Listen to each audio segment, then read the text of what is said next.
7 de setembro é uma data muito importante para o nosso país porque marca a sua independência da coroa portuguesa. Não tem como nessa data não refletirmos sobre o nosso país e a diferença que a nossa fé faz nesse contexto. Por isso, o versículo bíblico previsto para esse dia, para essa reflexão, é do Salmo 33, versículo 12, que diz: "Feliz é a nação cujo Deus é o Senhor, e o povo que ele escolheu para a sua herança." Nesse contexto, eu quero convidar para começarmos a nossa reflexão aqui com a questão histórica, e para isso eu convido o Diego a participar aqui. Historicamente falando, em alguns momentos da história, o cristianismo foi a religião oficial do governo de uma nação, de um estado político. Como isso acontecia? No fim do Império Romano, após as perseguições aos apóstolos de Jesus Cristo e tudo mais, a igreja começou a se aproximar muito do governo, a um ponto em que a igreja era mais importante do que o próprio governo, ou seja, a igreja tomava as decisões. Teoricamente, então, era o cristianismo que tomava as decisões, e isso era imposto por meio da força às pessoas. As pessoas eram obrigadas a crer. Tanto que há autores que dizem que o ateísmo era impossível na Idade Média, que foi o período em que a igreja dominou, digamos assim, o governo. Isso na questão da Europa. Olhando para o Brasil, e após a reforma, que também proposta por Lutero, é um dos motivos dessa separação um pouco mais alargada entre igreja e Estado, isso começa a se refletir nas ações dos governos e tudo mais, até chegar num Estado que hoje a gente chama como Estado laico. Mas até no Império Brasileiro houve um momento, antes da proclamação da República, antes da separação do Império do Brasil com o Império de Portugal, que hoje a gente comemora, né, nesse 7 de setembro, a religião oficial era o cristianismo. O rei se dizia cristão, os momentos mais importantes eram as realizações das celebrações, tanto que há uma grande cultuação, a celebração da primeira missa no Brasil, quando os portugueses desembarcaram aqui, e o próprio Dom Pedro I, que é o responsável, digamos assim, por essa separação do 7 que a gente comemora, no 7 de setembro da independência do Brasil, se dizia muito cristão, tanto que seu brasão da sua família até hoje tem uma cruz na sua bandeira, no seu brasão. Mas será que realmente é dessa forma que a Bíblia diz que feliz é a nação cujo Deus é o Senhor? Esse versículo muitas vezes tem sido mal entendido no contexto político, no contexto de administração, de governo de muitos países. No povo de Israel, quando eles esperavam que o reino de Deus viesse e esperavam que, nas promessas do Antigo Testamento, que Deus se manifestasse e se tornasse o rei do povo de Israel, cumprindo inclusive esse versículo, o povo de Israel, há quase 2000 anos atrás, teve as suas expectativas frustradas. E por que eu digo que eles foram frustrados? Porque eles esperavam que Deus viesse e desse para o povo de Israel o governo, o domínio de todo mundo. Como é esse governo? Como é esse domínio? Essa é a questão de como eles imaginavam isso. O povo de Israel imaginaria que Deus viria em glória com o seu mensageiro, o seu Messias, tomaria o poder político do Estado romano e de todo o mundo pela força da espada, pelo poder de um grande exército ou de algo semelhante dessa forma. No entanto, nós hoje percebemos que a expectativa deles foi em grande medida frustrada, porque Deus não veio de forma esplendorosa como eles imaginavam, mas veio de maneira humilde em seu Filho Jesus Cristo. O povo de Israel imaginava que o Filho de Deus, o Messias, viesse com uma espada em punhos para tomar o poder, mas ele veio numa cruz e foi para uma cruz. Esperavam que ele matasse todos os seus inimigos, mas ele veio e se entregou à morte por todos eles. Isso não coube dentro do imaginário do povo de Israel, tanto que até hoje muitos esperam a vinda do Messias, esperam a vinda do reino de Deus em poder e em grande glória. Se eles imaginavam que Cristo, o Messias, teria vindo em poder, na verdade ele veio foi em amor, até mesmo pelos seus inimigos. Eles esperavam que o Cristo tivesse vindo e tivesse feito uma grande revolução. Na verdade, ele veio e pregou a conversão. isso não coube na expectativa deles. Quando nós olhamos para esse aspecto, pensamos como nós podemos entender esse versículo para nós hoje, em 2020, vivendo no Brasil. Feliz é a nação cujo Deus é o Senhor. Algumas pessoas hoje fazem expectativas erradas quanto a esse versículo. Algumas pessoas acham que o reino de Deus, a sua vontade, ela deve ser imposta de cima para baixo por força de lei, talvez por força de um decreto e, se for preciso, até pelo uso da violência. Mesmo erro cometido pelo povo de Israel há muito tempo atrás. Como então, na verdade, se torna real esse versículo? Porque ele é real. Feliz a nação cujo Deus é o Senhor. A questão do reino de Deus, a questão do senhorio de Deus sobre uma nação, ela ainda hoje não se dá por força, por violência, por poder. Ela não se dá por imposição, mas ela se dá por conversão, pelo amor e pelos princípios vividos no coração de cada um dos indivíduos. Sabe, eu fico abismado quando vejo candidatos a algum cargo político afirmando a sua função como pastor, como ministro religioso, como irmão, afirmando publicamente que são cristãos e por isso devem ser eleitos. E muitas vezes ainda prometendo que, se eleitos, vão dar vantagens, muitas vezes indevidas, para as igrejas, para as suas igrejas, para os seus, entenda-se aqui de passagem. E talvez nesse momento você esteja pensando, mas o que tem de errado nisso, pastor?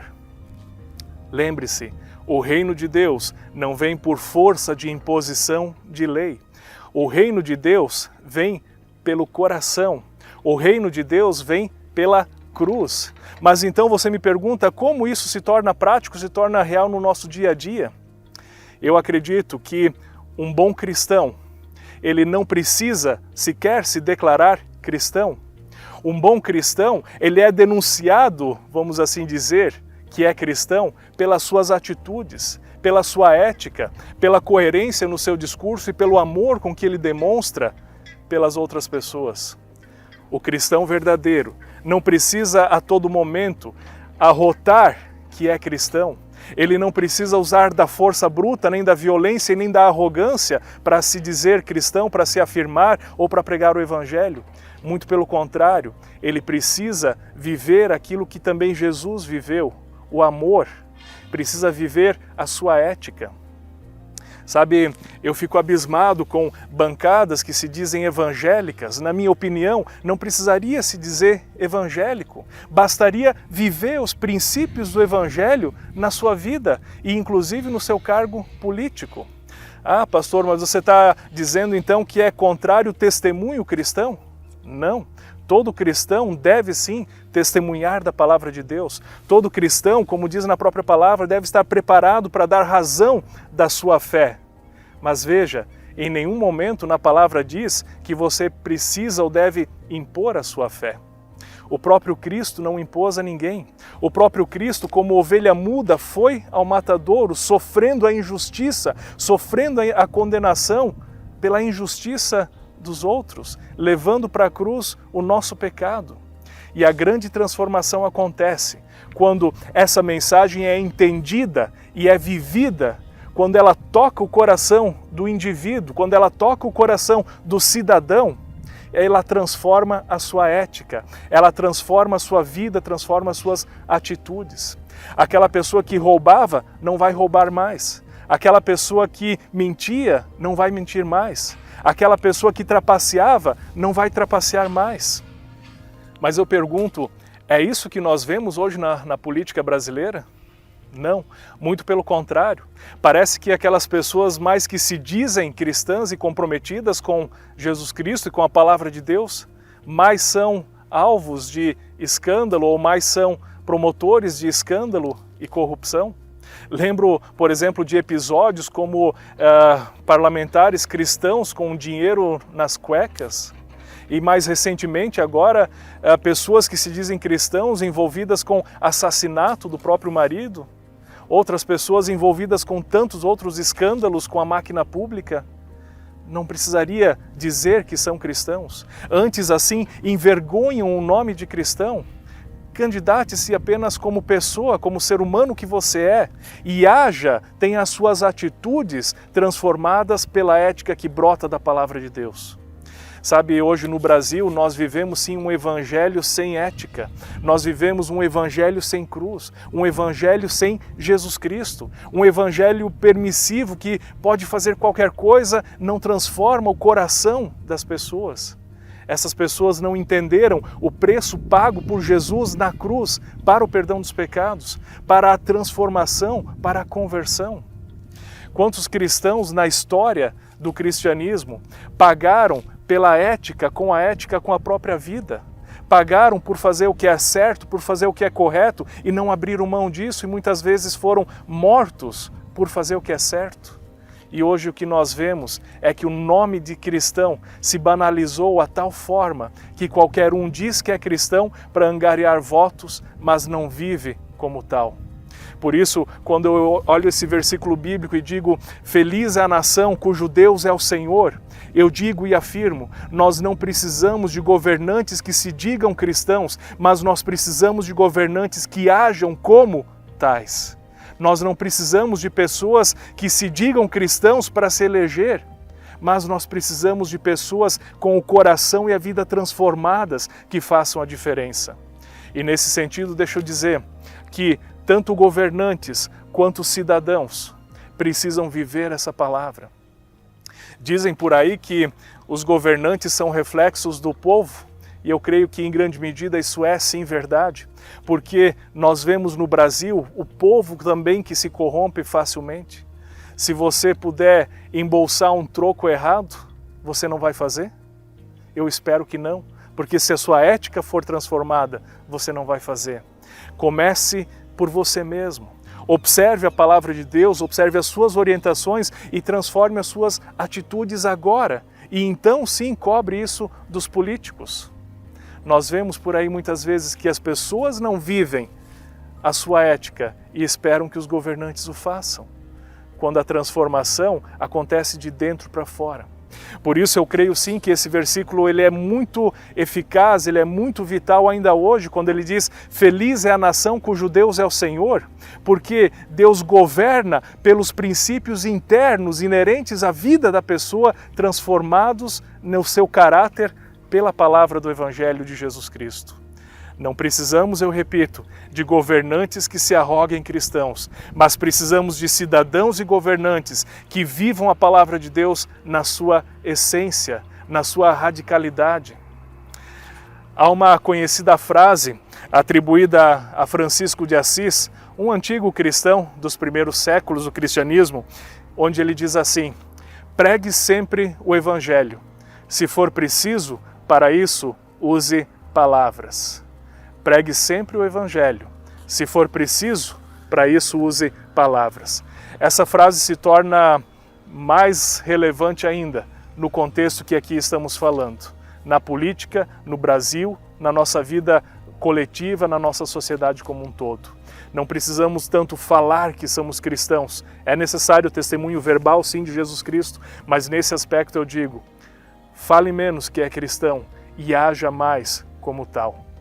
Que a partir das nossas atitudes, da nossa ética transformada, nós façamos de Deus, do Senhor, o nosso Deus, o Deus da nossa nação. Não por poder, não por força, mas pela transformação do nosso coração e pela diferença que cada um pode fazer com o coração transformado, somando para o bem do nosso país, da nossa nação. Que Deus abençoe o nosso país, que Deus te abençoe, abençoe a nossa cidade, o nosso estado, a nossa nação e o nosso mundo como um todo. Até mais.